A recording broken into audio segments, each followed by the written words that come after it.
Old School Lane Casual Chats is brought to you by Old School Lane, producing various content from blogs, videos, and podcasts discussing about movies, TV shows, video games, and everything else in between since 2011. You can check out the podcast on Anchor, Spotify, Google Podcasts, Apple Podcasts, Stitcher, Radio Public, Overcast, Breaker, Pocket Cast, and YouTube. We're associated with Channel Frederator, Manic Expression, The Comic Book Cast, and The Arun Mehta Show.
Hello, everyone, and welcome to a new episode of Casual Chat. So, I am Patricia, and I'm here with Arun Mehta from the Arun Mehta Show. Hey, and for a change, we're actually doing a Casual Chat actually here in my house. Yeah, the last time that we did it was all the way back last June when we talked about the Super Nintendo Memories podcast. Oh, yeah, I remember that. I actually got all my boxes of actually Nintendo stuff out. We actually went one by one and looked for all the stuff. So, in fact, the last episode of Casual Chats for this year is actually going to be about something video game related, but we'll get to that at some point. Yeah, exactly.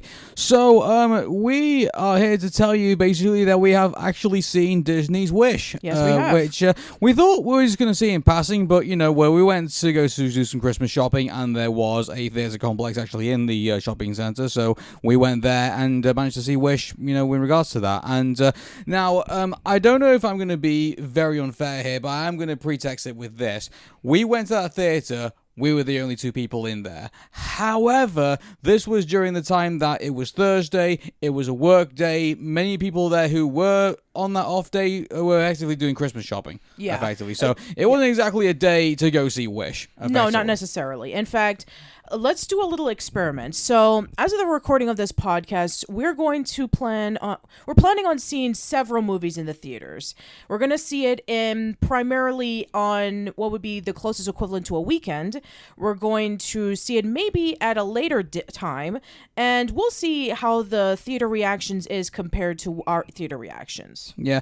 So we have seen Disney's Wish, and I guess maybe before we actually get into the movie itself, I think it is important to note that this is the Disney's 100, effectively. So, this is the movie that apparently takes the 100 years worth of Disney and effectively takes the essence of all those movies and puts them into what effectively is Wish. And this, for me, I feel like is a very important moment because, this in the Disney lore, when I first heard about this movie, the fact that we are finally talking about the very one thing that effectively, drives all the fantasies and the desires and the hopes and dreams of all our Disney protagonists, the star, effectively. I mean, I was a bit concerned about this because, it's such a big driver in the Disney world to, say, okay, we're going to have this big movie where it's going to be about the star itself. You and I, and I know I talk about this all the time if you listen to me on, Arun and Patricia or on In Search of the Crystal Skull or, various other podcasts that I do with my lovely fiancé here. I always talk about, these things where the stakes are really high. It should be, what I talked about before with the Wreck-It Ralph Breaks the Internet. This should be a Disney princess movie. This shouldn't just be about one particular element within the Disney's story. It should be about everybody because the star has meant so much to everyone, whether it's Pinocchio, whether it effectively has been Cinderella, or whether it's been most other characters who have looked up at the sky and hoped for something to happen. Exactly. Yeah. It's a big deal. It is a huge deal. You have no idea about how much of a big deal this is. I talked about this briefly on the Best of the Disney Era podcast with Chris, aka Roddy C from TV Trash, and we talked about what, according to us, is the best song of the Disney era, or the best soundtrack of the Disney era. And I said, okay, now if we were to go into like the best soundtrack, it would be Fantasia because it has a lot of eclectic classical music. But if I were to say what is the best song that was ever featured in the golden era, it easily, without any comparison, has to be When You Wish Upon a Star from Pinocchio. Jeremy Cricket himself. Exactly. Not only that, but also because it is the iconography of Disney itself. The star next to Tinkerbell, next to Mickey Mouse, is a major logo and a major icon that you would expect to see from Disney. Every single time that you watch a Disney movie, what is the song that opens up every single Disney movie? When You Wish Upon a Star from Pinocchio. It is a massive deal that the star, which is a major focal point in this movie, has to be treated correctly. Okay, so I think also before we actually get into the movie itself, I mean, let's talk about, the reception of this movie, I guess you could say. Sure. Because let's be honest, the critics did not be very kind to it. Oh, absolutely not, say. no. It was this basically has ended up, being what effectively is so far, in the 2020s era, probably Disney's worst movie. It is. Even worse than Strange World, because at least Strange World, it kind of gotten a bad reception when it first came out, pretty much because of bad marketing. But in this one, no, they marketed to death. Like everything that you see, whether it be with promotional posters on school buses, on public transportation, television, online services, Disney Plus, social media, this thing was promoted to being a big deal, whereas Strange World wasn't really that promoted at all. And very similar to Strange World, it underperformed. It had a $200 million budget and it only made back $83 million. Here's the thing about this as well. You know that you and I were going through all sorts of places that had toys and things like that, and we saw Wish toys actually on display. And by the way, they released these toys before the movie was released. Yes. By the way, and they all say, "Oh, well, it's all part of marketing." But it's well, yeah, but it's I think the amount of merchandise that was being released for Wish before they even knew if it was even going to be a hit or not. It's sort of oh, hey, well, it's Disney, so they're gonna buy the toys anyway. It's no. So I was really tempted to ask, people within the store, just to get a bit of a niggle of how much of this Wish merchandise is actually selling. Mm-hmm. You and I saw, we saw all other toys being sold and things like that. And, I don't know if, all these toys that, Wish toys now are going to be like the Prospector from Toy Story 2, where they always kind of sat there, watching every other toy being sold. Pretty much. Nobody was touching them, if you look. They were looking at the Bluey stuff. They were looking at the Peppa Pig stuff. They were looking various other things. Barbie also right now is a big thing right now. Are you kidding me? Barbie's a huge deal right now. Yeah, next to Lego, there was an entire section filled with Barbie stuff. There's a lot of pink around, let me just tell you. Oh, yes. With a lot of bees on them, let me tell you that too. And, but here's the thing. You see all the girls going around all that stuff, and, you see various other kids going around all the other, intellectual properties right now. Nobody was going near Wish. No, absolutely not. Not even the parents were going near Wish. No, the other parents were looking at all the other toys. I mean, there was, a lot of, like you were saying, there was Bluey, there was Peppa Pig, there was Paw Patrol, there was Barbies, there was Lego figurines and sets. Well, Paw Patrol makes sense because obviously, it's a massive franchise, and also they got another movie coming out too soon as well. Exactly, yeah. Yeah, whether it's going to be as good as the first movie, I'm not too sure. I still have not seen the first movie. I've seen the first movie, and I'll be honest with you, putting my biases aside towards preschool, things like that, I don't look at that and say, this is a big story involving one of the big characters, and I was just looking at the end of the match, after the end of the movie, and I thought, why is this not for the Oscar category? It's like it looked like it was up there for that. I don't know. It's like, yeah, and again, going into what I was saying before, when I went Christmas shopping last year, and I was looking around and being curious about, hey, are there going to have any toys for Strange World?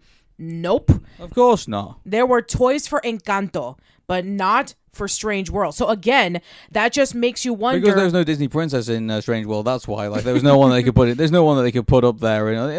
There's no character you could say you could put in Disney World in Strange World and say, everyone's going to be clamoring towards what we're going. If anything, they're going to be in the Forgotten Character Parade. If anything, that one that they do for all the characters they haven't had for a while. I will imagine they would do it for that, but not. I think we just need to have Bob Iger looking at the parade of all the recent Disney films and seeing that Strange World is not going to be in there, and he's going to probably have to have interventions wow, we need to get our shit together. Yeah, but the point is, good grief, did Disney back the wrong horse? Okay. So let's also cover this in addition to our discussion with Wish. I know that we're stalling, but we're getting to somewhere, believe me. Well, usually we talk about the trailers at this point, don't we? About which one trailers were Okay. Well, before we get to the trailers, let's talk about this. So 2023, we can say, was a pretty terrible year for Disney. I think we can safely say that, yes. Yes, and we talked about this in depth with Aaron. Elemental just scraped over the line. Let's just safely say that. Yeah. Okay, so we covered this on Aaron and Patricia, but to give a brief notion of what we covered there, most, if not all, of their films underperformed pretty badly. Indiana Jones and the Dial of Destiny did not do very well because it didn't cater to a lot of audiences. And let's see, there was Haunted Mansion, didn't get anybody's attention. Then there was a lot of the Marvel films, with the exception of Guardians of the Galaxy Volume 3, underperformed as well. The Marvels and Ant-Man Quantumania didn't really get a lot of heads turning. And like you said before, Elemental. Pretty much nobody went to go see that movie. Everybody just thought it was meh, and only through word of mouth and being released in other countries did it just get by. So yeah, a lot of people were hoping that Wish was going to be that one movie that was going to bring back Disney back into its feet after a rough 2023. But I think it just emphasized it even more that Disney needs some help. This has been the year of Mario and Barbie, hasn't it? Mario movie came in, just basically wrecked house, basically in the box office. Barbie came in, we did a really good showing of Oppenheimer at the time. I think those two movies have basically signified effectively, not what this year has been, but potentially what the next 10 years potentially could be. Yeah, because again, we talked about this in Aaron and Patricia. Again, go tune into Aaron and Patricia if you're interested. But there was an article that we covered over there, and that we saw that we thought was really interesting, was that our video game adaptations the next cash cow for a lot of Hollywood studios, because they're seeing that superhero movies aren't making as much money as they used to. And another thing that we covered was the fact that a lot of animated movies this year that have done really well weren't the Disney ones. They were the other studios. Spider-Man Across the Spider-Verse did really well. The Super Mario Brothers movie did really well. Even though some of the streaming movies did a lot better than Wish. Leo is currently the biggest Netflix animated film opening of all time. And then there's Nimona. Exactly, and so Nimona, I think also, I wonder what would happen if Nimona actually was released in theaters. And see how they would perform in that regard. Yeah, that just makes you wonder if Disney would have allowed Blue Sky Studios to finish Nimona.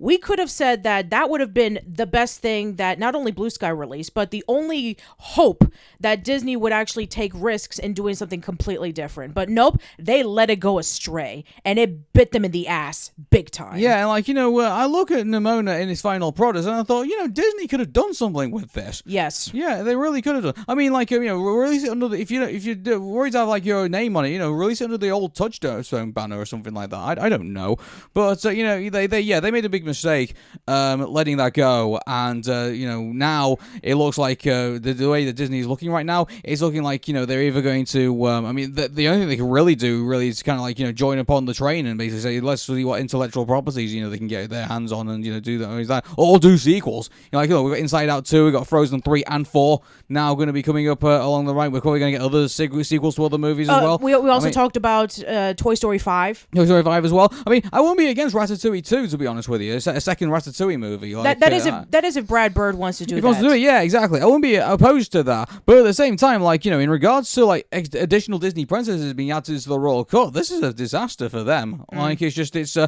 think what does Walt Disney Pictures now do in this situation? Because let's just talk about Wish in this regard. Because right now, this unfortunately has massively disappointed in this, and so shall we get on with that? All right, well, before we do, like we always do, we always talk about the trailer. Okay, we'll talk about the trailer. So we have Inside Out 2. Yep. That's going to be that's our first trailer, and to be honest with you, that got me quite excited because obviously it was we've seen this trailer before, though. That's the only thing. So we're going to be introduced to Anxious in this, and soon there's going to be 3 other emotions that we're going to be introduced to as well. So what those emotions are going to be and who's going to play them, we're going to find out pretty soon. Yeah, we're going to find out pretty soon. Yeah. And let's see. The next trailer that we saw afterwards was what was it? I'm trying to remember what the next trailer was. I'm trying to remember because we came in about even though we came in about 15 minutes later. Well, because the adverts were playing. That's why. Exactly. But we were able to catch the trailers, and I'm trying to remember what they were. Yeah, they weren't very memorable trailers, if I remember. Yeah, well. Inside Out 2 was the one that was caught my eye the most because the minute I heard the jingle, because I was taking my seat and I was behind, and the minute I heard the jingle of Inside Out, I thought, I know what this is. Yeah. So, yeah. I guess maybe because we're reaching the end of the year that we're kind of slowing things down with the trailers. So I think there wasn't that many trailers as well, if I recall. But I do remember there was one about ducks, wasn't there? Migration. That's Migration. what it was. That's the Illumination movie. Yes, now I remember. Now. I guess there's gonna be a lot of jokes about Doc Orange from what I can see. So it's oh my goodness. Here's the thing: Illumination have a template. I think with movies, it's it's wacky 3D characters in situation, and then put some jokes in of that. And then here you go, movie. I was just saying this. I don't think Migration is going to do, Super Mario numbers. Do you? It's not going to do Minion levels. It's not going to do Minion levels. Yeah. It's I'm interested to see how this movie performs because, I highly doubt. Maybe I might be wrong, but it doesn't sound to me like it's going to be like a franchise we're going to be talking about here and here. I think it'll just be a one and done deal. Yeah, one and done deal. I think so. I think we also saw a preview of Wonka. Oh yeah, we saw Wonka, and by the way, that comes out as of this podcast. It's going to be coming out in a couple of days. It was tomorrow, actually. Yes, that's right. Yeah. Wow, how close has that been? Yeah. Yeah. So again, for those who are listening and you guys are confused, it's wait a minute. What do you mean it's coming out tomorrow? Well, in the UK, it's coming out tomorrow on the 8th of December. While here in America, it's going to be coming out the following week, which is on the 15th. Well, so if you're even more confused, we're recording this podcast basically on 7th of December rather than whatever date's going to be released on. Yeah, so, exactly. So just want to clarify for those who are confused. So yeah, we'll be giving a sneak peek on our discussion of Wonka and releasing it even before America does. So yeah, stay tuned. Yeah, exactly. So then we finally get to the feature presentation, which is Wish. And so, we're already introduced to the story of this anyway. It goes to the traditional, here's the book and it opens up and here's all the pages inside of it. Yeah, so it's very reminiscing of the golden and silver era. So essentially the 40s and, late 30s, all the way through the 50s, where they... Or the mid-50s, because Cinderella, I think, was the last movie, to do it, was it? Or am I wrong about that? No, there was Sleeping Beauty as well. Sleeping Beauty as well, okay. And then, I think that might have been one of the last ones that did You know what? I think that was a good signature for Disney to have at the time. It won't work for every Disney movie, I get that, but, to have, a book that opens up, and here's all the pages, then here's the movie. It's I think that's the great thing about, Wish, I think the way that it started off, I think, here's the book, here's, the illustrations of, the the story and everything like that, and then finally you wow the audience with the movie. And like, if you're a kid who's coming in to like watch a Disney movie for the first time, well, first of all, sorry. Second of all, is the fact that you start off with the book and then you go straight into the animation. I think that's a really great introduction to like something so fanciful and like something that was so majestic. Yeah, I think it was a great start. I think it was a great start too, and the way that they were able to transition was actually really well done. And the animation. Now, I know that the animation was a bit of a controversy when it first came out because people thought it looked cheap. It's like 2D mixed in with 3D, but it kind of doesn't go together. It's like you can see like the brush art of like the city and the characters and everything like that. I can see what they're going for, but mind you, you've got to make a decision. Like look at Encanto, and look how lush and look how colorful and look how everything is, and then you can turn the colors off, and make it dark when you get to Bruno and everything like all like in that. And but with Wish, it's like they've taken, it's like they gathered the 2D animators and the 3D animators all around the table, and like they all shook hands and because they couldn't agree on what the movie actually was going to be, and instead you kind of got like this mishmash of 3D elements and 2D elements and of art and great computer cinematography. It just doesn't mesh well. I think I know what they were trying to do, because it was trying to go into the traditional style of Disney, which at the time was 2D. They tried to do 2D. They try to make it look like it was a storybook. You have the brush strokes, you have the watercolors, just like how they used to do back then in around the 30s and 40s, in which they actually use paint so that they can be able to emphasize the scenery. So, yeah, I think that they were trying to do that, but with a modern twist. Well, I mean, if you look at Nimona, they basically did it in the style of the modern Zelda Zelda games. Basically, Breath of the Wild and Tears of the Kingdom, and you look at that and it looks really good. I mean, I don't know why Disney couldn't have just done that.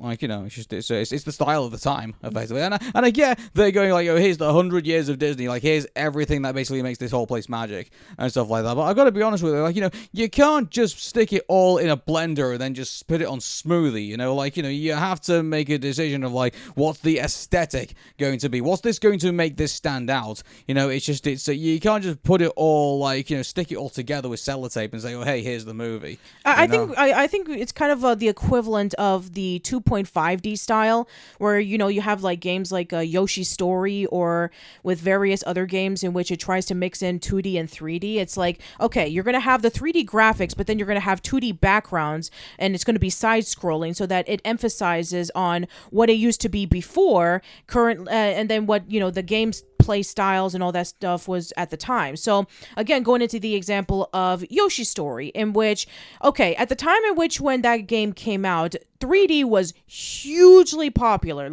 Every game wanted to be 3D because that was the future, and 2D games were considered to be outdated. But then you have examples like Castlevania Symphony of the Night, where it focuses on just the 2D sprite, and looking back on it, it's actually aged much better than 3D, because early 3D polygonal graphics have aged pretty bad. But then you have examples like Yoshi's Story, in which it actually mixes 2D and 3D together and making it really unique and pop out with this graphics for its time. Okay.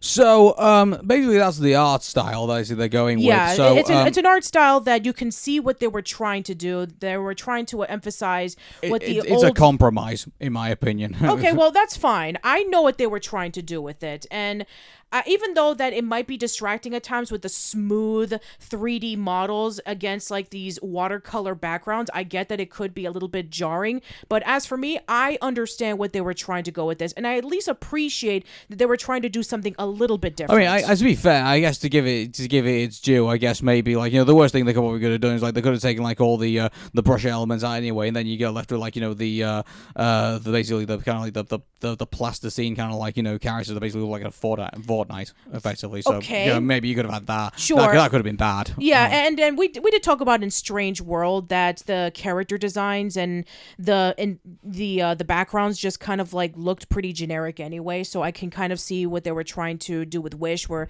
they were trying to change things up a little bit. By the way, I want to point something out here, because I don't want to cause any further. I'm not going to cause more controversy. Let's go for it. There was no references to like LGBTQ representation in this movie? Was there, or like any like romance or anything like that at all? Not that I can recall. If you remember, no, exactly, yeah. So like they effectively have stripped away all of that in Wish, and they basically have done what a lot of people complain about, in this, Disney finally have decided to take that out, and it sucks.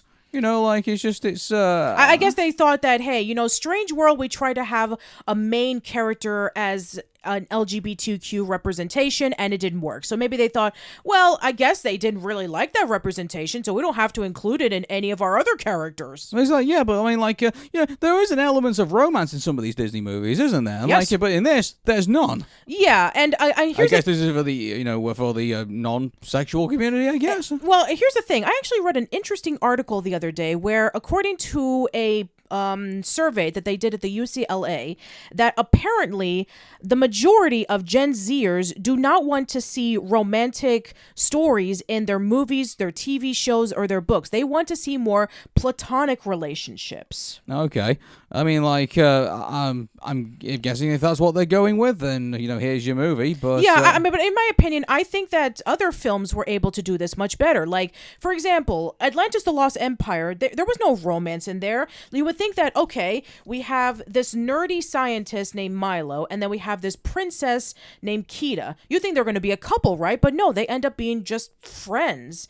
And I know this is not a Disney movie, but it's also a really great example. Wish Dragon, where it's kind of like a take on Aladdin, but set in China, where you have a guy who wants to be able to get close to his best friend, who has since become a model, and he finds a dragon and he makes a wish wanting to get close to her, but as a friend, not because that he loves her, but because he wants to make sure that they stay as friends. So yeah, there have been movies over the past few years that have platonic relationships, and they've worked out great. I mean, even Nimona, again, is about a platonic relationship between the two characters. Like, yeah, I mean, sure, we had, some moments of romance, but, that was not with the main two characters. That was one of the main characters and another side character. Well, yeah, there was LGBTQ representation in Nimona. Like, there was the two guys. Oh, yeah, that's right. So, yes. Exactly, yeah. So, I mean, like, that doesn't really count. But, I mean, there has been, I get that Gen Zers, maybe they don't want to see, romance in there. But to be honest with you, like, it does add emotion to a Disney story. Like, you see the emotion between, Aladdin and Jasmine. You see the emotion between Beauty and the Beast. You see the emotion between, Aurora and, Philip. And Philip. Yeah, exactly. So, I mean, that has been a big part of Disney stories in that, and why they wouldn't include something like that in this. And I get the story doesn't warrant it, but I mean, like, it could have been, something that should have been released, reference to it. You're going to go for like the whole 100 years of Disney. I'm trying to think about when was the last time that we actually did get to see a romantic relationship in a recent Disney film. Well, I mean, like, I'm trying to think of the top of my head. I'm trying to think. Okay, so we had Tangle with Rapunzel and Flynn Rider. Then we had Frozen with Anna and Kristoff. Yeah. Zootopia didn't have a relationship. Well, they hinted at it. I mean, people do ship, Ruby and Judy and Meg. So, like, okay. I mean, there was hints of that. Well, whether the second Zootopia movie is either going to carry that on, or whether we're going to get new characters to focus on, we have no idea. Okay. But okay, I'm trying to think. Wreck-It Ralph, we had Fix-It Felix, and we had we had the other character from the video game. So I guess that kind of counts. I'm trying to think. Yeah, but it didn't need to be like the main part of the story. It could have been like two people who, like, on the side, obviously, were in a relationship. Sure. Yeah, exactly. Okay, fair enough. Okay, so. Moana didn't really have a relationship. Neither did Encanto. And then, of course, we did have it in Strange World, but again, it was pretty downplayed. Yeah, exactly. So, I mean, like, there has been romantic elements in these movies. Even Lightyear had, like, romantic, relationship in that movie, regardless whether you liked them or not. I mean, I'm just quite surprised that they didn't really, like, hint, like, those types of things, regardless of whether it was going to be LGBTQ or not, because, like, it has been a thing in Disney movies, for maybe not, maybe recently, recently, but, it has been something that's been quite, a crux of a story for, like, the last 100 years. Even Snow White, like, it was a kids that brought Snow White back to life. Spoilers, by the way, but if you're spoiled by, like, a movie like that by 100 years. But, I just think that there were some elements, I think, that Disney have been known and celebrated for, and they just decided to, like, walk over those for some strange reason. It's kind of strange. Yeah. All right, so let's finally go into the story. So we have this story focusing on King Magnifico, and his village originally got destroyed, and so he decides, alongside with his wife Amaya, that they're going over to an island in the Mediterranean Sea called Rosas, and they're going to make this kingdom, and it's going to be filled with peace and harmony and happiness. And he had learned the gift of sorcery so that he can be able to have a control of magic. And so he tells his citizens to make a wish. And on a certain day every year, he grants one wish to somebody, and most of the wishes do not get granted until they're ready. And we have the focus of our first protagonist in the story. We have so a 17-year-old Asha wants to make a wish regarding to her grandfather. Before we get into Asha's story, I mean, like, let's talk about, like, the mechanics of this island for a second. Like, okay. It sounds like a cult. I mean, like, I'm sorry, it sounds like a cult. Like, here's a guy who, like, he looks like he holds, a lot of, like, angst towards, like, the world after his, like, his place got destroyed. So, I'm going to go start my own island with blackjack and hookers. And, like, come on, you saw that coming. And, and then he decides, to become a powerful sorcerer. And, like, he does things that are, like, I think probably would make Anakin Skywalker before he turns to the dark side kind of cringe. Like, he's storing all his magic. He's even got this evil book that he locks away because, like, it's forbidden magic and stuff. I mean, so instead, why he decided to keep it and not destroy it, that's another thing. I don't know, but it feels very uncomfortable at the very beginning of this, and even the first song that well, maybe we can introduce the 17-year-old Asha now. Okay. Well, before we introduce Asha, I want to bring up something with King Magnifico, and this is something that we were saying over the past several movies, the past several Disney movies.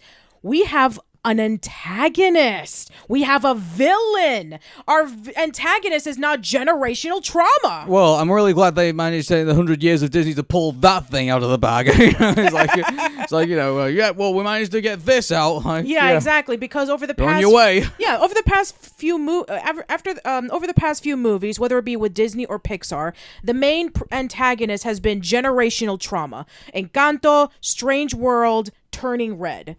And I've missed the antagonist, haven't you? Yes, that's why we liked the live-action remake of Little Mermaid, and we were seeing Ursula's amazing motivations of wanting to take Ariel and use her so that she can be able to get to Trident and take over Atlantica and the entire ocean. It's like, wow, villains in a Disney movie. We missed that. But the one great thing about it is that they're not just going back. Oh, hey, let's go back into our like cast of of actors and like saying who's like villainous and like who's got the dastardly beard and stuff like that. No, they went with a comedian for Ursula. Yeah, so they had Chris Pine perform as King Magnifico, and yeah, he's known for a lot of funnier roles. There's some times in which he can get a mixture of serious and silly. Like he played amazingly as Captain Kirk in the Star Trek movies with J.J. Abrams, and he's also in the Wonder Woman films. So yeah, he does a really great job of mixing in the serious and the silly, but him as a villain, wow, he actually performs it pretty well. Yeah, so with King Magnifico, and you have to forgive me, I'm just going through my notes right now. Who plays King Magnifico? Chris Pine. Chris Pine, yeah. I just literally mentioned that. Him, yeah, okay. So, I mean, in regards to Chris Pine's performance in this King Magnifico, I mean, here's the thing about this. Like,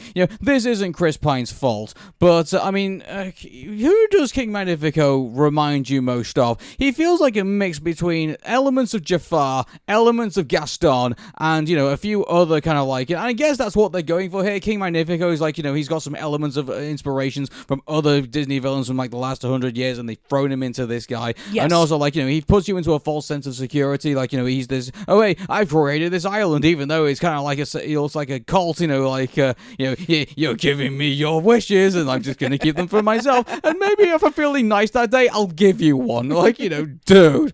Like, this place should be, is highly illegal stuff are going here. Don't drink the Kool-Aid, whatever you do. Like, oh my God, really? Yeah, it's like, so we got King Magnifico, and I mean, here's the thing, I talk about before, and I can't remember when I mentioned this, which review it was. Like I said, that but copying off somebody's plagiarism, but copying off other bits and pieces of basic research. Oh, I remember you were talking about this with Epic. Yeah, this is King Research. No, I'm joking. But no, I think, to be fair though, King Magnifico, I mean, he has a reason to basically be villainous. Like, he's gone mad with power effectively after, going through a tragic backstory. I mean, to be fair, that's a great right for a villain. And so, I mean, I don't have any wrong with the way that this goes about, but, I mean, there's something about King Magnifico which, I think that they don't do a very good job of, like, introducing him as, like, Emperor Bellas, for example. Like, I feel like they did probably a better job of, like, okay, he was starting off as, as threatening in that, but they introduced that right out of the bat. But, I mean, I feel like Bellows, Emperor Bellows out of the Owl House, I feel was far better written than I think King Magnifico was in this movie. To be fair, that's a TV series and that's a movie, and you've only got so many minutes to work with. I get that. But I don't know. I feel like Bellows, was probably better written than I think King Magnifico was. And in the context of around the time period that Emperor Bellows is from, we're talking about, again, spoilers for those who haven't seen The Owl House. He was, as Philip Whittabane, he grew up around the 1600s in Connecticut. So he was in the culture that witches are evil, witches are bad. They need to be burned in the stake. They need to be exiled. And so then Jesus will love you. Yeah. And so what would happen if you essentially were in a world of the things that you were told to hate? And especially your older brother, who you love, who you worship, who you did everything with, falls in love with a witch. It makes a lot of sense in context of why Emperor Bellows ended up turning out to be the way that he was. And again, I can see what they were trying to do with King Magnifico. They try to introduce in the beginning of the story that his home was destroyed, his land was destroyed, and everybody was. I was hoping there was going to be a twist, like, where if you find out, like in the final act of the film, like, he was the one who destroyed the village. I thought that was going to happen too, but I thought it was going to be that. Yeah, I thought that maybe he was gone mad with power, and he was the one who destroyed the village because maybe he wanted to do something that the village denied him. Because, like, if you're going to strip away his whole, like, facade of, like, being this, I'm this really nice sorcerer who, like, will happily give you a wish, if I flip a coin. Like, I really thought they were just going all the way. It's like, no, he's basically the cause of his strife, effectively. The reason why, he is so angry about, he got angry at, like, where he was previously, and he's like, destroy the whole thing, and then he's like, go off to an island and build up again, and everything. I thought that was what it was going to be. Yeah. It didn't end up being that way. He just went through a very tragic backstory involving with his home, his family, and everything that he loved destroyed. And so the only one who was left was he and his wife.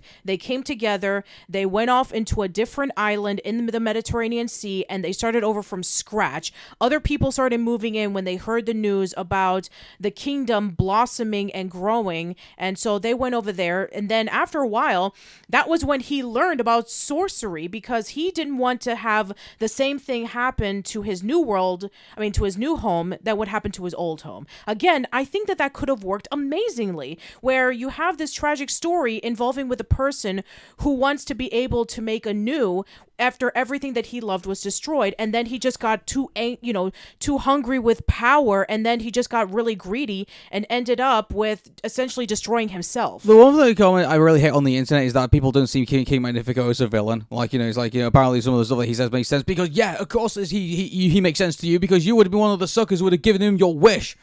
Like, he's like, one thing they could have easily done with this. I mean, maybe they could have made, King Magnifico, like, he's not a guy who's particularly liked behind the scenes, but at least he makes, but he makes a bit of sense where it's like, Asha gets, like, one of the wishes for, like, one of the people because, like, she doesn't know any better, and then gives it that person, and then or something like, he like, runs rife, like, tries to destroy the kingdom and stuff like that, and then it's sort of King Magnifico basically to help Asha save the day. Like, maybe he basically is, like, more like, that, and then he doesn't need to be an antagonist in that regard. Yeah. He's just someone that, you may disagree with the majority of the time, but at least, on those times where he needs to be right, he is right. Yeah, I mean, they could have played it all very similar to the governor from The Walking Dead. Now, for those who have not seen The Walking Dead. I've not seen The Walking Dead. Okay, so the governor... Tell me anyway. Okay, so, for those who don't know what The Walking Dead is, it's a TV show where it's essentially that the entire world is going through a zombie epidemic. Now, they don't know anything about zombies in this particular world, so that's why they call them walkers. So it's essentially the dead walking back into life. And so everything is pretty much destroyed, and we focus on this one guy named Rick Grimes, and he and a few other survivors are just trying to essentially live off one bit at a time, trying to fight off against walkers so that nobody else that they love gets hurt or injured. He reunites with his wife and his son. They meet up with a few other survivors, and one of the things that they went through was trying to find a place that they can be safe. And unfortunately, every time that they are able to settle in, a whole bunch of walkers come in and pretty much ruin it. So there was one episode where they did go over to essentially this town that was protected by the walkers, and it was led by somebody called the governor. Now, this is a guy whose life was pretty much ruined by the epidemic, and so he tries to rule this town with an iron fist. Everything that he says goes, and anybody who disagrees with him, he pretty much exiles them or gets them killed off or anything of the sort. And so he was a great villain because, sure, he is a pretty nasty guy and he's ruling this town, but at the same time, it's one of the very few places that people are able to go that is safe from the walkers, that it's either, a strict life in this town or, a high chance of death and being turned into a zombie. So again, it's a really interesting thing that we have seen before done in other media, and it can be done really well. Like if you want to really make this guy a schemy villain where, he starts off like a really nice guy. He may be tough, but it's the apocalypse. It makes a lot of sense. But then when you get into the more nitty gritty stuff of, wow, this guy is really, really awful. It could have been done. Now that you say that, do you think that might be where they got the inspiration for King Magnifico from, the governor from The Walking Dead? I don't think so, because like you said before, there were some elements of Jafar, there were some elements of Gaston, and there's some elements of another villain, but yeah, we'll get to that later, because that's going to be really interesting about how the Disney universe works. Yeah. So, Asha is basically, she is the embodiment, she's basically our princess, basically. Even though that she's not a princess, but yeah, she is the embodiment of a princess. She wants more, or in this case, she wants to have her grandfather's wish be granted. So yeah, her grandfather's turning 100, and she wants to be able to go over to King Magnifico to get the opportunity to become his apprentice so that she can get a closer opportunity for her grandfather's wish to be granted. Mm-hmm. So she basically goes in to be the sorcerer's apprentice, and get it, sorcerer's apprentice. Sorcerer's apprentice, yeah. Fantasia, Fantasia, yeah.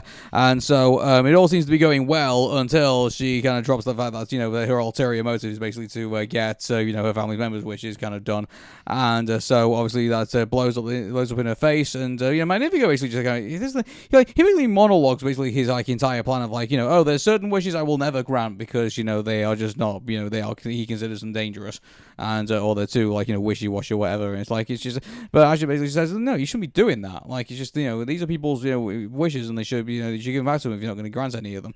So that's an interesting discussion between our antagonist and our protagonist. Yeah, in that regard, I agree, and I think that that's a really interesting idea about the fact that people are wanting to give wishes away to this king because they personally do not feel that they can be able to do it by themselves. And once they give this wish away to this king, they actually don't even remember what they wish in the first place. They said, I gave the king my wish, but it could be maybe years or decades, and they probably don't even remember. They just know that they gave them a wish. And this is why I go cult, because when you see it all happen, you can see the life being drained out of these people, don't you? Look at you. Also, you're getting introduced to Simon, and you look at him, he looks like a shell of his former self. He looks like a zombie. Yeah, he recently gave away his wish. Imagine people who had given their wishes away decades ago. You're sure we saw in the beginning of the movie where we get one of the songs where it introduces the town of Rosas and everybody's really, really happy. But at the same time, you have this notion about like, yeah, but they gave away their wish to a king, hoping that it'll be granted. And I'm just thinking along the lines of, okay, well, they don't have a clue that there might be a strong chance that their wish will never be granted. And when Magnifico actually decides to crush one of the wishes, they are in grief. They are really, really sad. They don't know why they're sad, but they feel the most sad that they've ever felt. Yeah, exactly. And I mean, the whole wish thing doesn't really make much sense, in that regard, because like, when we get to like the final act, I mean, it's everyone seems to kind of like find their inner star anyway, and like it's just because you're taking your wish away, apparently that doesn't matter. Apparently they've had like, apparently they've had it all inside them all along. Like, it's just kind of a weird message. Not really. I think that the reason why I think that the message actually works is because, the notion that everybody thought that Disney was basically saying was, when you wish upon a star, may your dreams come true. People were thinking like, oh, if I just wish, then that means everything's going to happen. No, it doesn't. You see, when Asha brought the wish back to her grandfather after she stole it from King Magnifico, his wish didn't come true. It was just put back into him. So that means that he has an opportunity to see if he can make his wish come true by himself. That's actually a really interesting message. It's like, it gives the wrong notion that people have had for Disney for decades. It's like, oh, all you need to do is wish and things will happen. No. Your wish is supposed to be the hope that you want to have something good happen in your life. And once you have it, you work hard and you are not giving up of the possibility that it might happen. That's the whole point of wishing. It's a starting point of wanting to accomplish a goal so that you can be able to work hard on it. And eventually, if it comes true, then that's great. Then that means you were able to put the work in it. And if it doesn't come true, then, unfortunately it does happen. But there's always a different way of working things around it. I mean, in Meet the Robinsons, there's a saying that Lewis learns from the Robinsons called keep moving forward. Keep moving forward. Every time that Lewis fails on his experiments, he doesn't give up. He tries and tries again. And that was something that Disney used to say. We keep moving forward. We try new things so that we can be able to break new ground and showcase on what we're able to do once we think of what we want to do and what we want to see. That's the whole point of wishing, is something that we can accomplish by dreaming about it, and hopefully it'll come true. Yeah, okay. I guess when you put it that way, I guess I can see your point of view. Yes. And, so, I just think that's, so, unfortunately, we have Asha, but, until I saw the names up on the screen, like, I can't remember many of the side characters all that much. Even though, funny enough, they do have their own unique, characteristics, but I just think that, then, I don't think they get enough. I mean, the problem is that also, this being a typical Disney movie, you only get 95 minutes worth of time to basically play with. Like, this is another thing I would have argued for as well. Like, did it really need to have such a short running time in regards to this? This is a pretty big deal for Disney. Like, you couldn't put like a 2-hour like epic. I agree. For everybody. Absolutely, especially since we've become a lot more accustomed to 2-hour animated films. Spider-Verse was almost 2 hours long, and it was able to play a lot with multiple characters from multiple universes. So again, I think it could be done well, because if you're invested in a movie, a book, a TV show, whatever, it doesn't matter how long it is, just as long as you are able to pull off what makes you invested in the first place. But if you're going to add so many side characters, you need to give them a good amount of screen time in order for them to be remembered in all of that. Like, if anything, they're basically just like, if anything, they're just Ash's crew, if anything. Yeah, so we have Dahlia, Bazima, Dario, Gabo, Hal, Safi, and Simon. Exactly, yeah. And I'm going to just blow your mind by saying this. And for all of our listeners, they're essentially homages to the Seven Dwarfs. Yeah, and also, like, I really glad, like, they gave a lot of representation in here. One of them obviously has a disability. One of them obviously is, like, from different ethnic backgrounds and everything. You can tell that they've all come from all over the place in order to basically be in this cult. But, I think for the sake of this, let's just not call it a cult anymore. You can't help but call it that. Like, that's what it seems to be like, for at least for me, at least from what I can see anyway. Okay, fair enough, but let's just, for the sake of just continuing with the story, let's just say on the Kingdom of Rosas. No, Kingdom of Rosas. Okay, that's fine. Okay, so yeah, Dahlia is more or less the focus on the main characters because she is Asha's best friend, and she is actually the baker of King Magnifico. Everybody has a part in King Magnifico's palace. Like, one of them tends to the chickens, the other one tends to cleaning, the other one gets the milk and all that kind of stuff. So they all have a part. I guess they're all a bunch of Cinderellas, I guess. Yeah, I guess so. They're a little bit of Cinderella mixed with the seven dwarfs, yes. So Dahlia basically is referring to the idea of giving Asha the opportunity to be a sorcerer's apprentice so that she can be able to have a closer chance of getting her grandfather's wish granted.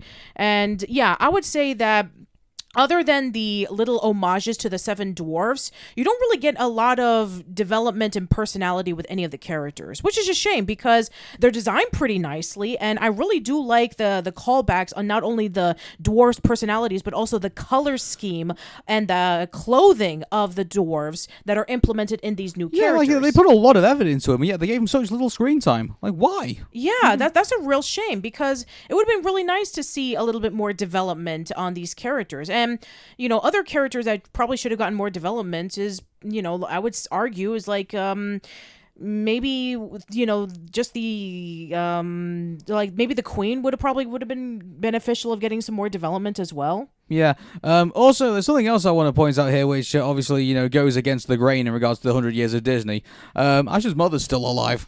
Yeah, I mean, we've talked about this over the years, that it depends on where Disney is in terms of which parent dies. Is it going to be the mother dying? Is it going to be the father dying? Or is it going to be that none of the parents die? So, in this case, yes, the dad is dead and the mother's still around. Yeah, at one point in the movie, I thought, oh my god, King Magnifico killed her dad. Like, that would give Asha basically just rip him a new one. Basically, didn't you think that was going to come along at some point as well? Yeah, like you have that scene in which when Magnifico is like hungry with power and then gets Asha, and then he just grabs her with his magic and it's like, here's my little secret. I killed your father. I killed the father. Wrong movie. I really thought, I thought somehow, her dad was going to get, like, entangled. Because you keep in mind, like, it was Asha's father who told Asha to look up at the stars and to see how amazing that they all are. I thought King Magnifico, when she was saying that to King Magnifico, I thought he was like, that was going to bring back a callback to, like, oh yeah, I killed him. Yes. Like, I thought that's where we were going with all of this. Yes, and again, I know we're comparing this to the Owl House, but it reminded me of Luce's father, where he's essentially the one responsible for everything that happens in the series, because when Luce's father, before Luce's father died, he gave her the Good Witch's Aura book. Oh, by the way, I don't know if it was either Morgan or if it was Elijah basically saying, we're not going to, her father's not going to have my significant part in the story, and then we find out that basically he was the reason, like, Luce has the first Azora book. It's like, that's a pretty big deal. I remember. Yeah, none of the rest of it would have happened if you hadn't been for that. That's pretty much, I'm sure if you probably handed him, like, I don't know, like, a tech book or something like that, I'm pretty sure, like, we would have got something pretty different, but nah. Okay. Well, that's a good way. That's good for, with Disney's what if, like, what if Dave Lewis never got the Azora book? What would have happened? Oh boy. Anyway, we're getting off track. So, the mother's alive and the dad is dead. So, that goes against the, what usually happens in the Disney films.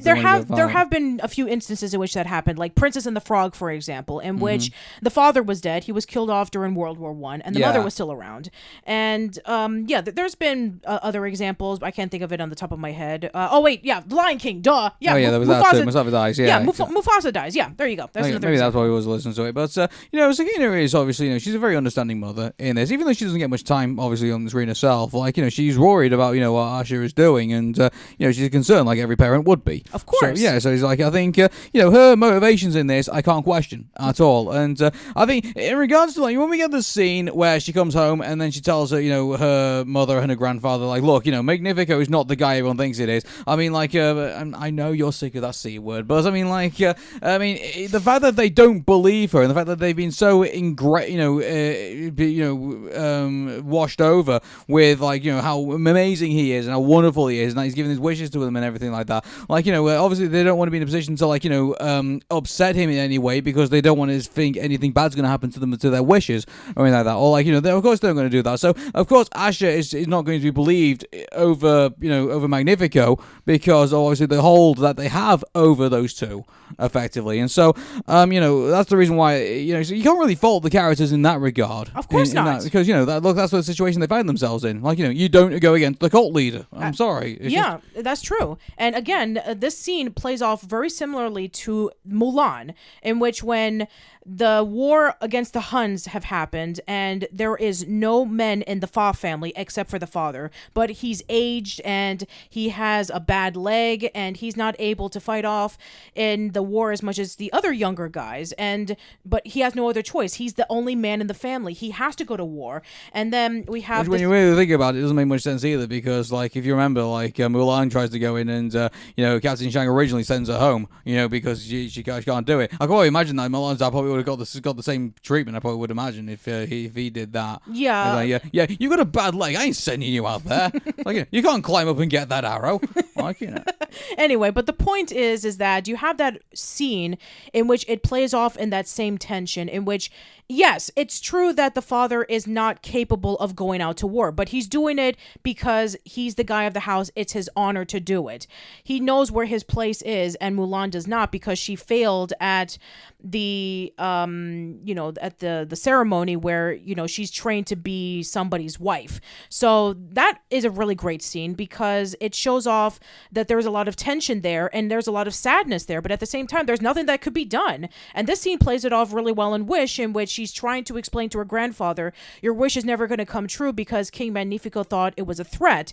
And they're like, no way, King Magnifico is amazing. There's no way that he's not going to grant my wish. That's not true. They've probably been programmed to say that effectively because of the iron grip that he has over exactly. Over It's like Big Brother from 1984. You have Winston, who is starting to figure out that Big Brother is not who he seems, but then you have all of his other coworkers saying, no, Big Brother's the best. He protects us, and he's going to be the one to prevent the people from the other, from Eurasia. Now that I think about it, I wonder how much similarities there are between Wish and 1984. When you really think about it, that's pretty eerie in itself as well. At least we actually see King Magnifico as opposed to being implied, because there's an argument that Big Brother never existed in the first place. Yeah, well, I mean, Disney isn't going to be that subtle, are they? About their villain. Every villain that comes into the Disney world has always been flamboyant in some way. I mean, look at Gaston, look at Jafar, look at other ones that we've been introduced to. Okay, that's completely justifiably so. Yeah, so I highly doubt they were going to go down the George Orwell side of King Magnifico. That would have been really interesting. That would have been interesting. I would love to see that in the future. I don't know,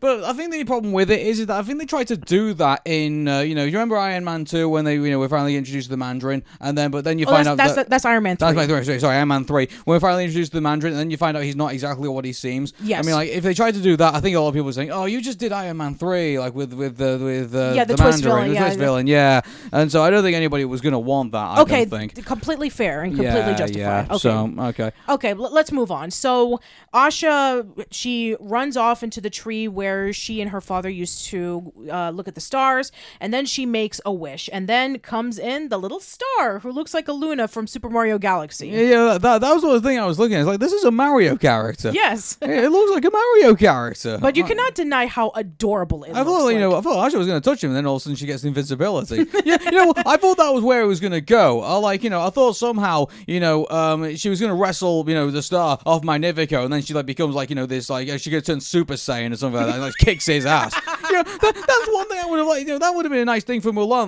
He just Asha. So no. I would like Asha to take that bit from Mulan. He just goes up there and just is able to fight and be able to beat him. Oh, that. An epic fight was warranted, wasn't it? I mean, it was about magic, so I can see why they didn't utilize a lot of fighting in this one. But I think they should have done. I think, have a strong female character, who's like, oh, hey, Magnifico's got all this power, but hey, it doesn't mean that you're not got a glass jaw. Oh, hey, I wrestled the staff off you and, try and try and have like this epic fight scene, or like a struggle for like the staff itself. If anything, like it's I wanted something, instead like she gets thrown around and like she just tries to start singing, and then all of a sudden like we got Magnifico like choking her out with her magic. Like I get what was being implied, and I get that was. I don't know. Like I just felt like the in that regards, I felt that bit kind of fell flat a little bit, really. I mean, again, I get what they were trying to do is that, everybody has the wish, it has a star inside of them so that they can be able to grant their own wishes. I get what they were trying to imply with the ending. They could have had the epic fight scene, but then Asha doesn't win it. But then it's up to everybody else with a star inside of them basically to empower Asha to basically, defeat Magnifico. Okay, I can see where you're coming from that. Okay. Yeah, exactly. All right. So, one of the first wishes that the star grants is getting her pet goat Valentino to talk. And it's adorable, I must say. Yeah, I think Albert does a very good job. I think in that regard. Alan Tudyk, yeah. Alan Tudyk, yeah. Yeah, you remember he's been in almost every single Disney film for the past 15 years. Yeah. Yeah, he started off in Wreck-It Ralph as King Candy. Then he was in he was in Zootopia as Duke Weaselton, not Weselton. That's a Frozen joke. He also played various characters in Frozen. He was also the chicken in Moana. So yeah, he is very similar to like John Ratzenberger from Pixar, in which they put him in every single film as a cameo. So and long may he continue being.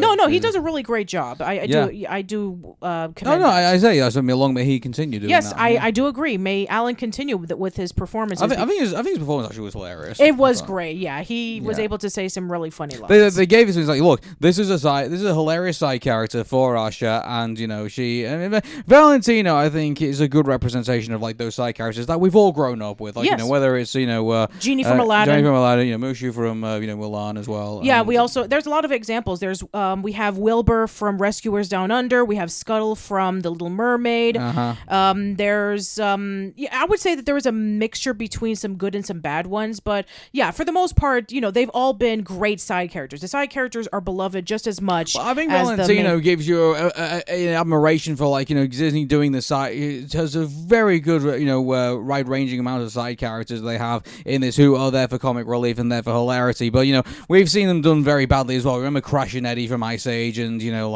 some other awful ones that have been there as well. There's been a lot of awful ones. I still argue that Zini from Dinosaur is pretty bad. Yeah, but I mean, even outside of Disney, I feel like hilarious side characters I just don't feel have been done right by other studios. I think DreamWorks and I think Blue Sky and various other studios who have like tried to do the Disney magic, but then when it comes to like the hilarious comic relief side character, they just do them all wrong. If anything.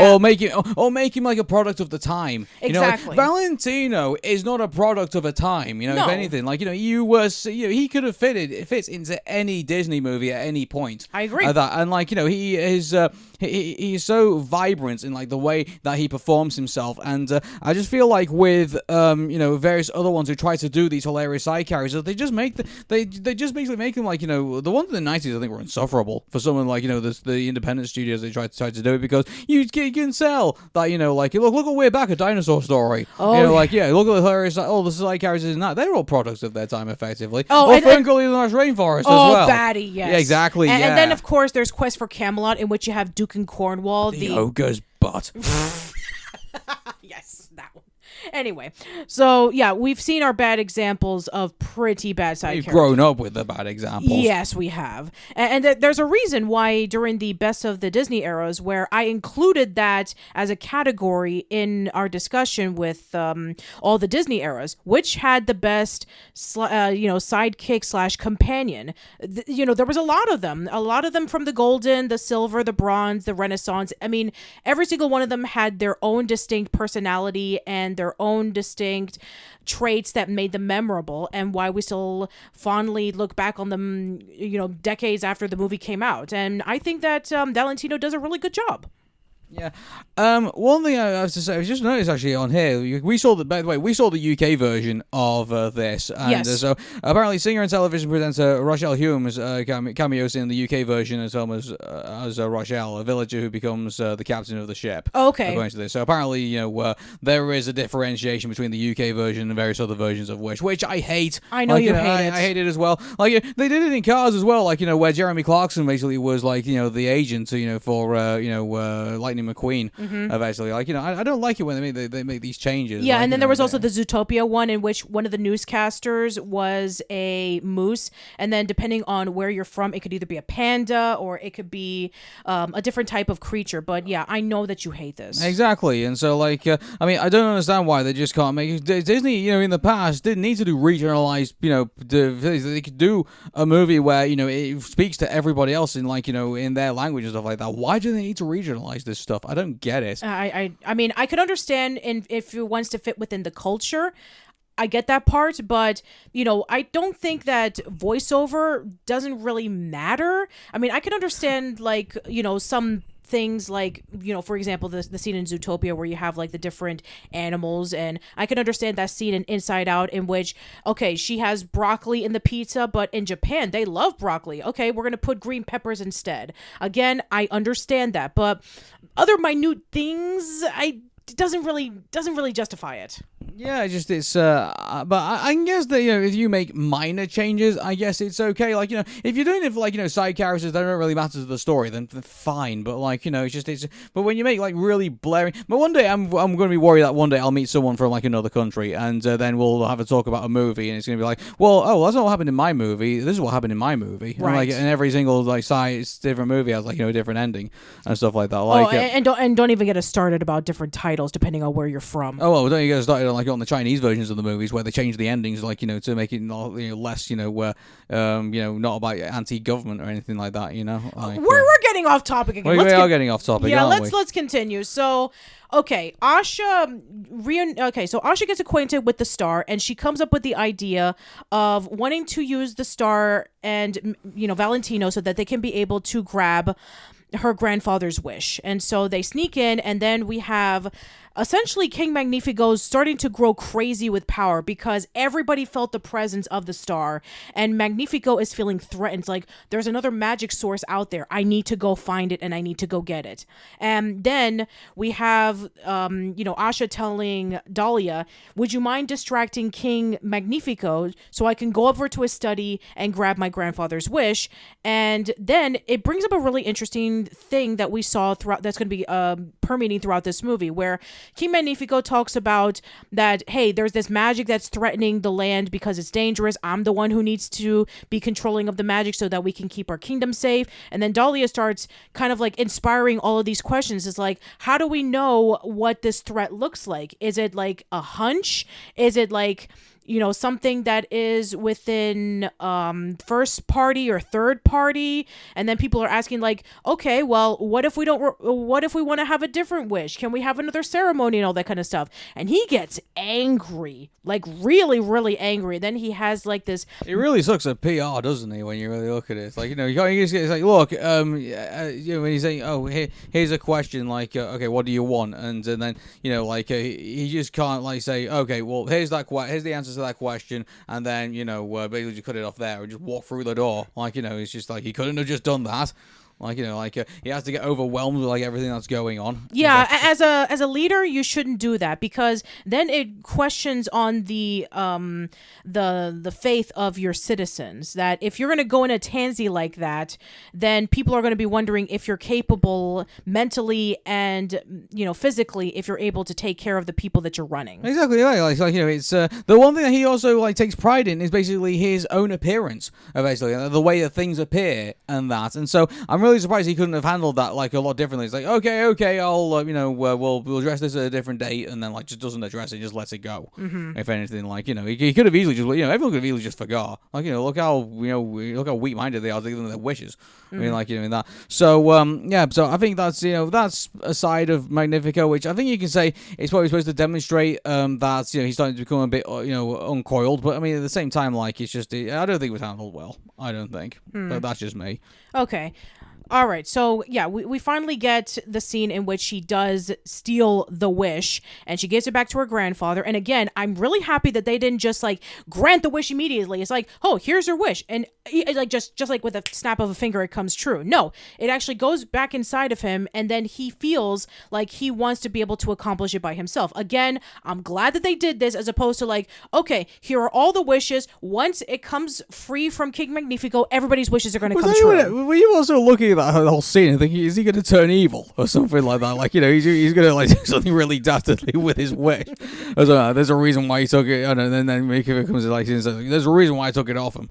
Like, yeah. You know what? That would have been really interesting. Like, what if one of the wishes turns out to be something like really, really bad? Yeah, exactly. Like, how would you? I mean, that's what I thought that was going to be the theme of the movie. Like, like Magnifico, was going to be like a sort of villain, like in the fact that he's controlling everybody's wishes and stuff like that. But then Asha gets one of the wishes and then gives it to somebody, but then they turn like they do something really awful and like it affects everybody, and then Magnifico basically turns around to Asha and says, "Aha, I was right," and like now we've got to get it back. Before more chaos ensues. Yeah, that would have been interesting. I would have loved to have seen something like that. Yeah, like it would have been interesting to do that, but right now they didn't. So okay, fine. All right, Magnifico found out about Asha's actions really, really quickly because there was a traitor amongst her friends who actually revealed that Asha took the wish, and now she has to go into hiding. And we have this whole scene in which when Magnifico is actually offering to grant somebody's wish if they're able to, 1, bring the magic source, and 2, bring Asha back into the kingdom. Yeah. And the traitor turns out to be Simon. Yeah, the one character that you wouldn't expect at all because he was just somebody who was just sleeping in the corner. He wasn't doing anything. He was to be honest with you, I did kind of see it, because he's someone who's like he's just he has had the basically it looks like he had the life drained out of him, and he doesn't know when he's going to get his wish back. And then when he realizes, oh hey, I can get my wish, and it also it turns out unfortunately his wish is basically being Magnifico's henchman, effectively because he wants to be like the captain of the guard. Well, I mean, it makes a lot of sense because, it makes a lot of sense because he does work for Magnifico. And, as we've seen, all of the other servants do not get the same amount of treatment to Magnifico. I mean, he didn't even know Dahlia's name, and she makes cookies for him, and he has those cookies all the time.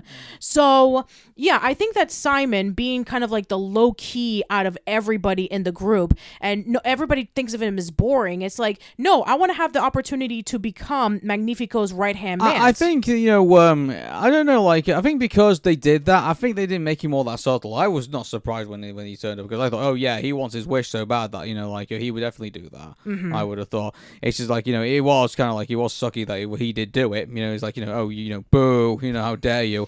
And mind you, he does get his comeuppance. It effectively turns into Captain Black, effectively. Like, he's now controlled by this guy. Mm-hmm. So by the way, anyone who doesn't know, what I'm referring to when I say Captain Black, go watch Captain Scarlet and and the Mistrons, and you'll know what I'm talking about. Okay, then. So, he basically becomes brainwashed into like being this knight who now starts like a crusade to like start getting all the traitors out because he knows everybody who basically he's trying to overthrow Magnifico effectively at this point, or basically get the wishes back. Yes. In that. So I think saying overthrow the king, I think is a bit of a bad, but not really the. That's funny enough. Like this isn't about like King evil, therefore kill and goodbye happily ever after. Like it's not that. It's like they're trying to get everyone's wishes back. Yeah. They could care less about Magnifico in this point. Yeah, they don't care at all. It's not like, oh, we have to defeat him so that we can be able to save the kingdom. This isn't like Wizard of Oz. We need to defeat the Wicked Witch of the West in order for Oz to get back to normal. No, they just want to have everybody's wishes back so that they can be able to have the opportunity to remember what the wishes are and hopefully get it themselves. And Magnifico is like secondary. Yeah. So they have the moment where like they have a whole song number for like planning to like get everyone's wishes back and like make sure that Magnifico is like defeated and stuff like that. But then the Queen comes in. And then there's this moment where it's like, oh, wow, is this where it all falls apart? But then she joins in with the song. And it's like, oh, wow, okay. Then, like, betraying your husband. It's like, no biggie. Cue the music.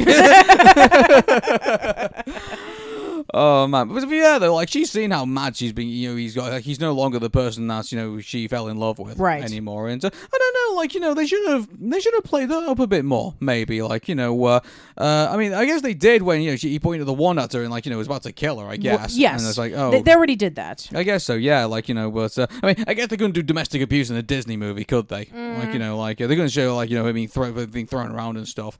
She comes into the music song with a black eye or anything like that. Like, good grief, if they did that. Okay, but no. yeah, exactly. But I think they did what they could within the Disney realm of what could basically be like a guy who's basically abusing his wife, and she decides that yeah, I'm going to get rid of this dick. Yes. So there's that.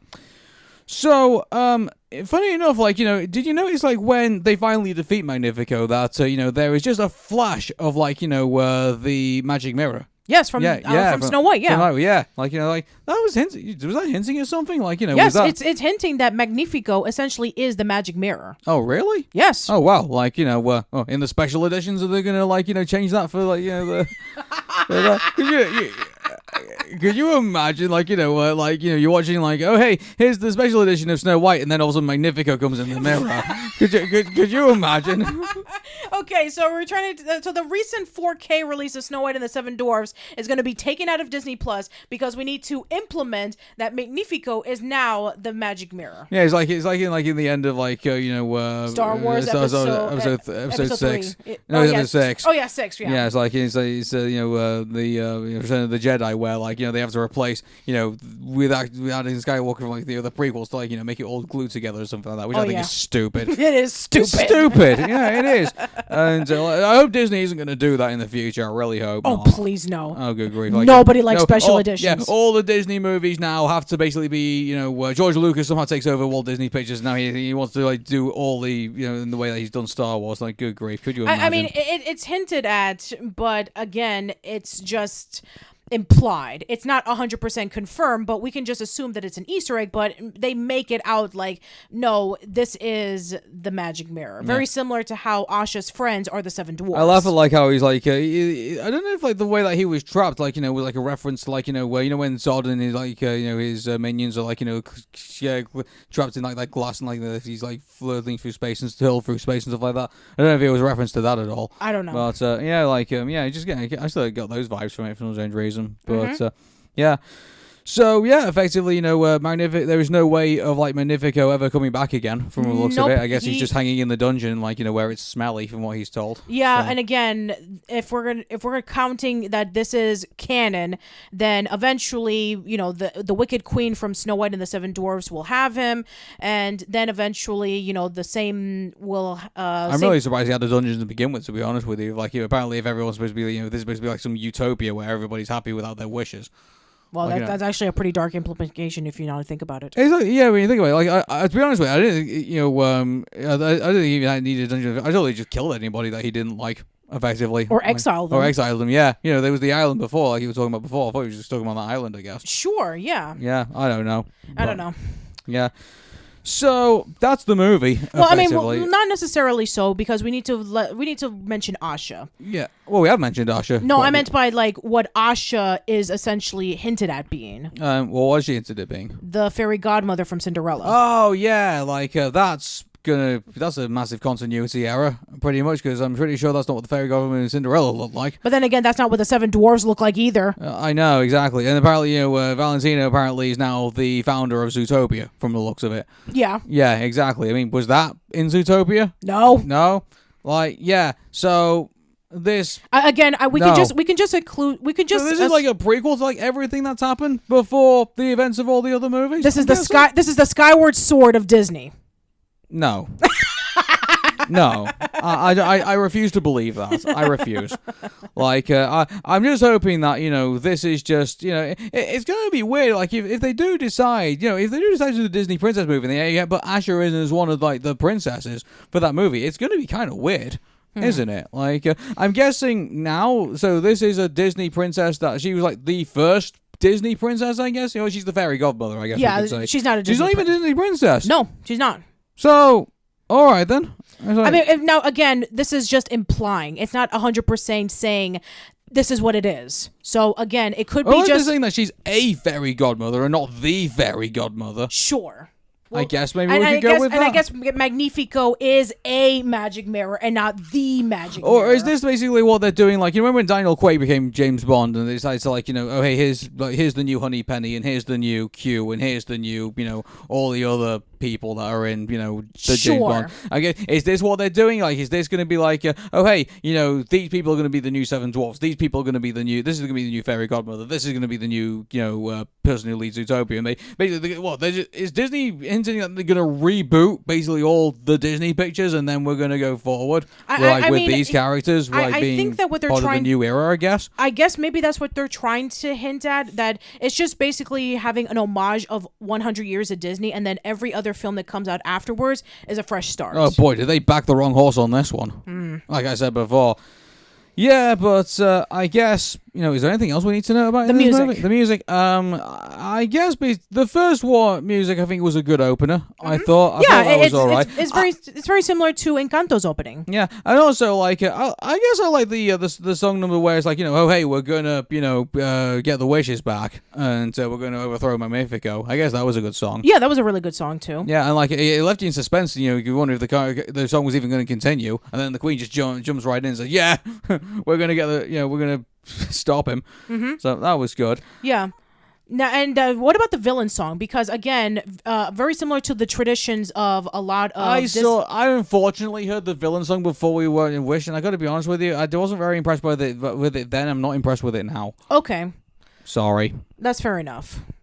All right, and what about the main song? The main song that the main protagonist sings, that again is very similar. It's a good song. I do like it. Yeah, I think it's a meaningful. Here's the thing about this. I think with the beginning opening song, and I think with the ending song, and I think with the motivational song for that I think even getting rid of Magnifico and getting the wishes back, I think those are the three strongest songs. I think in all of this, I think the other ones are just filler. I think. Okay. Yeah. So, for those who are wondering, Welcome to Rosas is the beginning song. Uh-huh. We really did enjoy that one. Yep.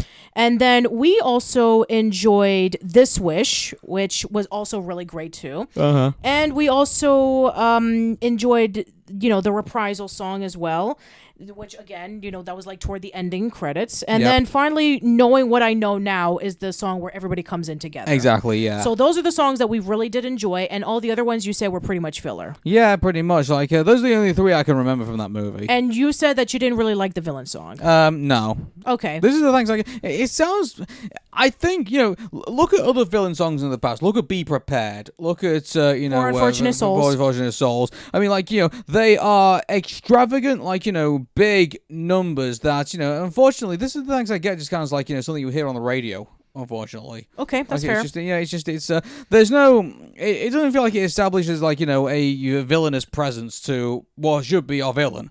Effectively, and which some people for some reason don't think is a villain, but forget those people. But I mean, it's just I feel like it sounds too much more like what Lin-Manuel Miranda would write. Okay, I think so. I mean, you're trying to say that you think that the music is essentially diet Lin-Manuel Miranda. Well, I mean, it's something. It just kind of feels like something you would hear in Encanto, if anything. And Encanto didn't even have a villain. Or Moana. Or Moana, for example. Oh yeah, I mean, it's like, it just feels like when you have a villain song, like it's supposed to establish the villain, and it's supposed to have like it's supposed to in a way kind of scare the audience, or like make the audience like kind of feel something. And I got to be honest with you, this are the things I get. It just kind of feels like obnoxious, if anything, and it just doesn't feel like when's this going to end? Okay. If anything, like I just didn't I would rather have heard a song about. Here's the thing about this, the song between Asha and Magnifico about like when they finally dancing around with the wishes and stuff like that. Yes. I thought that was a pretty good song as well. Okay. I thought. I mean, like I prefer that song over his villain song, to be honest with you. Or maybe we could have had a reprisal and maybe come in a little bit more of a darker direction. Could be, yeah. Yeah, like for example, in Cats Don't Dance. I know it's not a Disney film, but work with me. There was a scene in which when the main villain of the movie, and her name was Darla Dimple, and she's supposed to be like a parody of Shirley Temple, where she's like really nice and she's really happy, and she sings this song called Big and Loud, and it's supposed to be like really optimistic and really, really happy. But then when she sings the song again, it's moody, it's dark, it's sinister. You're like, oh wow, now things have turned in in a completely different direction with this character. It would have been really nice if, we had At All Costs, which is the song that both Magnifico and Asha performed together when they were talking about the wishes. What about the reprise of Prince Ali from Aladdin, where you have the Prince Ali when he's being introduced, and then you have the version from Jafar when he basically uncovers that it's actually Aladdin. There you go. That's another great example. Yeah. Yes. Okay, thank you for bringing the Disney reference. Okay, so yeah, I think that All Costs should have been a reprisal where we get to see the optimistic side of Magnifico, but then at all costs we kind of get like a darker side, like something a lot more sinister to what we would see with him throughout the course of the movie. I think this should have been his song. Yes, yes. No, this is the thanks I get, which is just like, come on, dude. All right. It's yeah, sorry. I keep complaining about it because I just feel like, they had an opportunity to, I think, there's a guy who basically has everyone under his thumb and, has everybody's wishes and can do whatever the hell he wants. Why would you not sing, a really, dark... he's in the middle of, turning to the dark... Well, you can say he's already turned to the dark side, but he's going even darker now. Why couldn't you write a song about that? It's just like, they missed an opportunity there, in my opinion. All right. Yeah, that's pretty much all I have to say about Wish. So, by the way, $200 million to make, currently $83 million right now in worldwide box office. Not good. Yeah, like I said before, 2023 was just not a good year for Disney. It's not a good picture. This is supposed to be their celebration of 100 years. And by the way, unfortunately, the criticism sort of warrants it because this should have been a really epic movie. It should have gone longer and louder, and the characters should have been a lot more representative of what Disney it was at its prime. And unfortunately, it's more just a tribute act. If anything, this is a tribute act. Mm-hmm. There are definitely other movies out there which I think are far better, representations of what Disney does best. Your favorite movie, for example, Beauty and the Beast. Yes. That's a great representation of Disney, isn't it? I agree, because it takes the elements from the 40s and 50s style of Disney movies at the time, and it was able to elevate it into the next generation. They have a lot of callbacks to what those films were at the time, but at the same time, they gave it a new story. They had new characters, and they gave the essence of what those movies were back in the 30s and 40s. They didn't exactly copy it and made it into a tribute film. Yeah, if anything, Wish, if anything, probably should have taken what made the revival era so great, and elevated that. And I get they didn't want to do that because they're celebrating 100 years worth of Disney, but unfortunately, I think within discussing what made 100 years worth of Disney so great, I think they kind of missed. I think they probably just created too much of a mash. I think of because you saw all sorts of you saw a lot of Easter eggs in there, the poison apple, for example. While Magnifico is doing that, well, why is it there? Again, it's an evil underground layer and stuff like that. To be fair, what was he using it for? To be fair, there's always been Easter eggs in Disney movies. There is, but they're not integral parts of if it was there in the background, hey, here's a poison apple. It's okay, then fine. But it's there, it's front and center on the table. Notice me. It's that's not how Easter eggs work. Easter egg, there in the background. Yes, that's true. That's why they call them Easter eggs. That's true. You're gonna find them. That's fair. That's really fair. You're absolutely right with pointing that out. And I think another thing that emphasizes this a little bit more with the tributes is that, okay, we have a character in the end of the movie who is dressed up in green. His name is Peter, and he's helping with a flying machine. Yeah. And then there's also a scene in which the star is trying to get his magic so that they can be able to lift up the Actually, one thing I always say about that that Peter Pan kind of character, trying to stop him from doing knockoff films, if anything, and also picking a fight with a bunch of chipmunks. Okay. Yeah, sure. Trying to stay away from that if it's part of that. I don't know. Okay, sure. Anyway, talking about? I don't know. I don't even know what you're talking about. I was referencing Chip and Dale Rescue Rangers. I know you were, but okay. Yeah, there are several homages of Mickey Mouse a few times where we get to see there was a drawing of Mickey Mouse. There was the fireworks of Mickey Mouse. By the way, if you didn't notice it the first time, it's there in the last movie when they do the fireworks as well. So yep. If you didn't see the ears of the ears and the Mickey Mouse face the first time, you see it a number of times at the end of it. So yeah, pretty much. Yes. Yeah. Yeah. And then, of course, we have to talk about the end credits, in which they actually have the classic, iconic Disney characters in the form of stars. There's some movies that are better than this. But here's the thing. We both watched it, and we sat through every single character that was featured in the end credits. There's some that are missing. Yeah, like, I mean, on top of that, for some reason, they decided to put villains in there instead of, like, because I would have put Baymax rather than, like, the villain of Big Hero 6. Wouldn't you agree? Yeah, you and I pointed that out. Yes, we did. Yeah, exactly. Like, it's just, it's so weird how they, like, on top of that, like, I don't think there's any characters from the Black Cauldron, like, put in there Nope, either. there's no, Terran is not in there, and neither is the Horn King. No, neither, yeah, so, like... And the Rescuers is not in there either. Exactly, yeah. And neither are the wartime era films, with the exception of Ichabod and Mr. Toast. So there's no Three Caballeros, there's no Make Mine Music, there's no Saludos Amigos, there's no Melody Time, there's no Fun and Fancy Free. Yeah, exactly. So they pretty much like. I mean, if I was unaware, like, did they do? They didn't put Beauty and the Beast in there, did they? They did. Who did they put in there for that? They put Belle and Beast in there. Did they put Belle and Beast in there? Yes, they did. I missed them. I'm so sorry. At least they put Rapunzel in there. At least that would have been a crime if they missed that. Oh, also Elsa as well. Also that would have been a crime if they missed that. Oh man, that would have been awful if they missed out. I mean, I wouldn't be so surprised if they put Olaf in there. Oh, okay, Olaf makes sense. Olaf makes sense. But yeah, it would have been weird if they would have put in like Kristoff or Hans. Yeah, but first of all, like, there's some very questionable like choices of characters in there. I mean, Stitch makes sense because obviously Stitch is like the main part of like the rebellious Disney movie. Effectively. Yeah, for Emperor's New Groove, you put Yzma as opposed to Cusco. Yeah, I mean everyone remembers Yzma quite a lot. Okay, fair enough. And she also is a villain, so I guess that makes sense. I guess, yeah, but yeah. So I mean, there were some obvious choices and then some questionable choices all at the same time, really. So, like, I think the most unpopular, character, was there probably the villain of Big Hero 6. I think probably all the people thinking, is that Iron Man? So, it's like, no.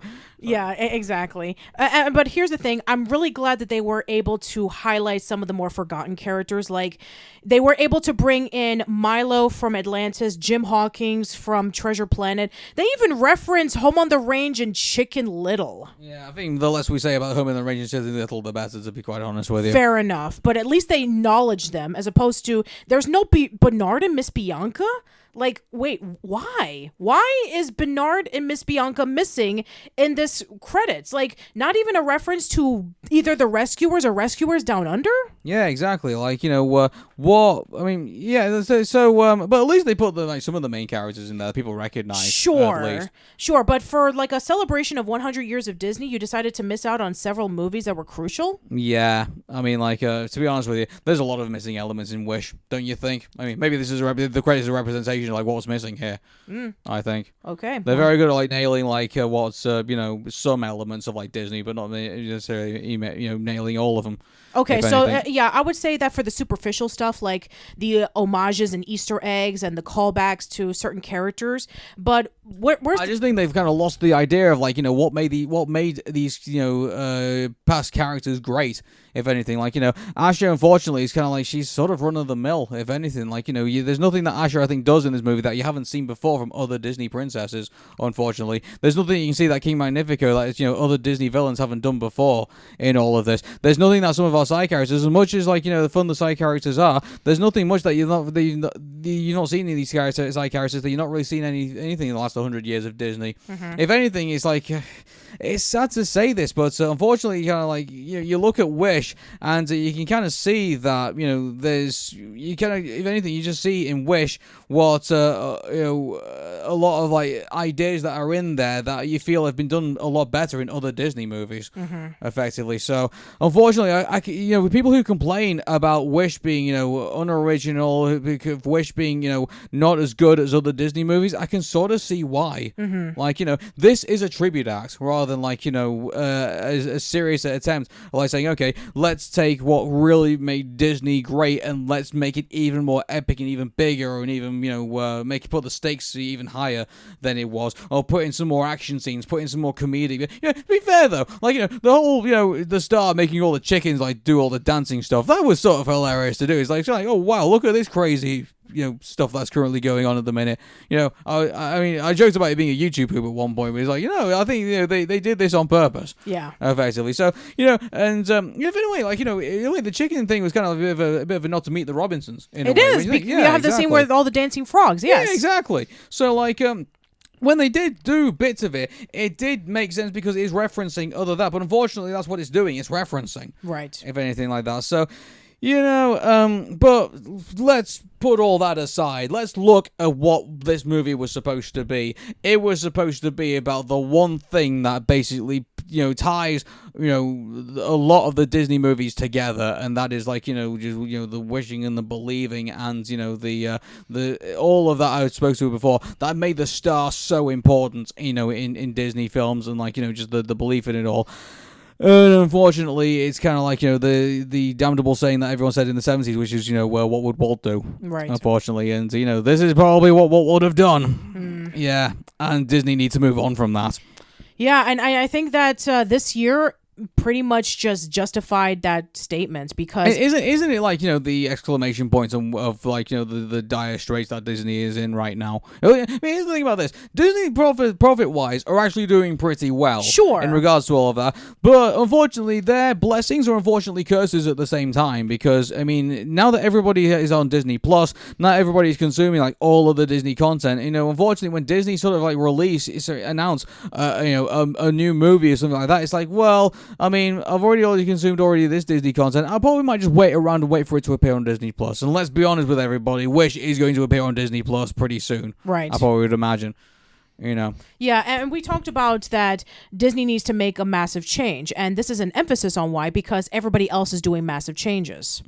All the other studios are taking risks. All the other companies are saying, well, we need to be able to think outside the box, because it's a tough competition out there. What do the people... Well, unfortunately, bless you. Unfortunately, this is another thing as well. Other studios are taking things that were in our childhoods and are doing them like we're better. Look at the Mario. I know I talk about the Mario movie, all the time, but I mean, look at how bad the '90s version was, and look how well, I wouldn't say great, but look at all the correct things that they did in that Illumination did with the Mario movie, and Shigeru Miyamoto did with it as well. I mean, like the fact that they are look at the Barbie movie, for example. The fact that they took that, and despite the fact that we've been people who have reviewed the Barbie movies have had a pretty shoddy time of like doing all these 3D animated direct to DVD Barbie movies that no one could really care less about, and now finally they found a Barbie movie that they can point at and say, oh wow, this is a really great Barbie movie. Yeah. I think other studios are now taking a look at other intellectual properties and saying like, oh hey, these had a pretty bad upbringing in the past. Let's take it into the modern age and let's give them what they want. Right. And that's what a lot of these movies are doing. And unfortunately, I think Disney, may need to potentially have to go with listen to what the audience is saying here. Is that look, we want to see stories that we grew up with, but weren't told all that well. Please, can you take this and do it better? And if you do it better, we'll reward you with cash. That seems to be what we're going in. This is what I worry about, with where some of our movies are going to be going with in the next 10 years. The fact that, we're going to be getting Sonic the Hedgehog 3. We're going to be getting another Mario movie. In fact, as of this podcast, we've just been, it was just a couple of weeks ago, they announced that Legend of Zelda is going to be made by Sony Pictures. So unfortunately, I think this is the world that Disney is in at the minute, and they need to ask themselves, what do we do to stand out from the crowd, or do we join the crowd, and do we basically show everybody how you do it well, or how you do it better than everybody else? Yeah, and also and if they decide to do it by themselves, they have to look at the other studios and finding out what they're doing to be a success. This is what the audience wants, according to what we've seen in Spider-Man Across the Spider-Verse, Nimona, and various others. Okay, we're taking a risk with the storytelling. We're doing something that has a bit of an edge, but at the same time is very familiar. We're introducing characters that have a lot of risks being taken in terms of their personality, their upbringing, and maybe even their representation. And also, we have a major risk in animation. We don't want the same cookie-cutter 3D animation. We want something refreshing, like what Spider-Verse did, in which it was able to take in the 2D animation style and 3D animation style and blend it together. That way it looks completely different. And now multiple studios have looked at this and said, let's do it with our films. Mitchell's vs. the Machines and the recent DreamWorks films, The Bad Guys and Puss in Boots: The Last Wish. So yeah, other studios are paying attention and seeing what works for the audience, and they're doing much more successful. An Adam Sandler animated movie is doing way better than Wish. Well, we'll be studying that, no doubt, in the future, so keep an eye on that for everybody. Yes. So, yeah, for a 100th anniversary celebration of Disney, like I said, not turning out very well. Next year, they really need to step up. Well, now that we say that, I mean, like, I always like to rate these movies at the very end when we go this. And so let's look at Wish. So basically, it's a tribute act to what made Disney great, effectively. And unfortunately, it takes this formula and basically just kind of just does the same again. And so I can understand why it's getting mixed reviews in that regard. I mean, the protagonist effectively is like what would Disney would do, and all the other characters are effectively what Disney would do, and the comedy, the seriousness of the story, everything like that. Our villain is pretty. I mean, everyone here is pretty much we come out of the Disney factory pretty much, and there's no, I would say, nothing too original about what you're seeing here, and anything like the credits just make you feel like, oh hey, I could be watching a different Disney movie right now. When you're doing that. So sadly, I think I'm going to basically give it a 5. I think it's bang in the middle. I think. Yeah, I'll probably give it maybe a 6 because I do agree with some of the sentiments, but at the same time, there were some things that they did pretty well. And there were some things where, again, I knew what they were trying to go for. Whether they executed it properly, that's up to the person's interpretation. So, yeah, it is definitely middle of the road. There are some things that it does slightly better, but at the same time, it does feel pretty samey with the other Disney films. So, yeah, it's not exactly one that you need to rush into right away as like, oh, wow, a Disney film that is celebrating a major milestone. Do I have to watch it? Not really. So, yeah. So, effectively 5.5 out of 10 from both of us. Sure. Cool. All right, everyone. So that is it for our discussion. We're going to have a few more episodes of Casual Chats right before we conclude 2023. But until then, we hope to see you in the next one. Bye-bye. Bye-bye.